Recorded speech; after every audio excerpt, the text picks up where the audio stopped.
రాష్ట్రంలో ఒక్కసారి చూస్తే దారి తప్పిన రాష్ట్రాన్ని సరైన దారిలో పెట్టడానికి అహర్నిశలు గౌరవ ముఖ్యమంత్రి గారు పనిచేస్తున్నారు. ఆయన వయసు 75 సంవత్సరాలు, కానీ 25 సంవత్సరాలు కుర్రోడ్లాగా పరిగెడతారు. అంటే ఆ ఎనర్జీ, ఆ తపన, రాష్ట్రాన్ని మార్పు తీసుకురావాలి, రాష్ట్రాన్ని ముందలు తీసుకెళ్లాలని అహర్నిశలు ఈ రోజు కూడా కష్టపడుతున్నారు చంద్రబాబు నాయుడు గారు.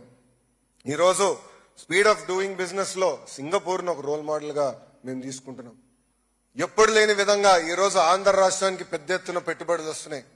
ఒకే రాష్ట్రం ఒకే రాజధాని కానీ అభివృద్ధి వికేంద్రీకరణ అనే నినాదంతో మేము ముందరికెళ్తున్నాం.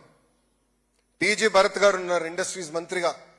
పెద్ద ఎత్తున రాయలసీమకు కూడా పెట్టుబడులు తీసుకొస్తున్నాం. ఈ రోజు మీరు చూస్తే అనంతపూర్ కి కియా వచ్చింది. అనంతపూర్ జిల్లాకి పెద్ద ఎత్తున రెన్యూబుల్ ఎనర్జీ ప్రాజెక్ట్స్ వస్తున్నాయి.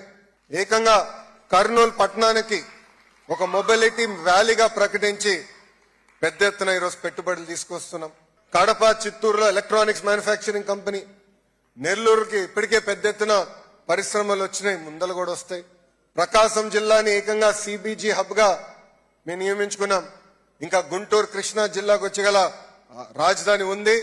అంతేకాదు భారతదేశంలోనే తొలి క్వాంటమ్ వ్యాలీ కూడా అమరావతికి తీసుకొచ్చారు గౌరవ ముఖ్యమంత్రి చంద్రబాబు నాయుడు గారు. చాలా మంది ఆయన విజనరీ అని చిన్నప్పటి నుంచి నాకు చెప్పేవారు. కానీ ఈ రోజు 4th టర్మ్ లో నేను చూస్తున్నా. ఉభయ గోదావరి జిల్లాలో పెద్ద ఎత్తున ఆక్వాని ప్రోత్సహిస్తున్నారు.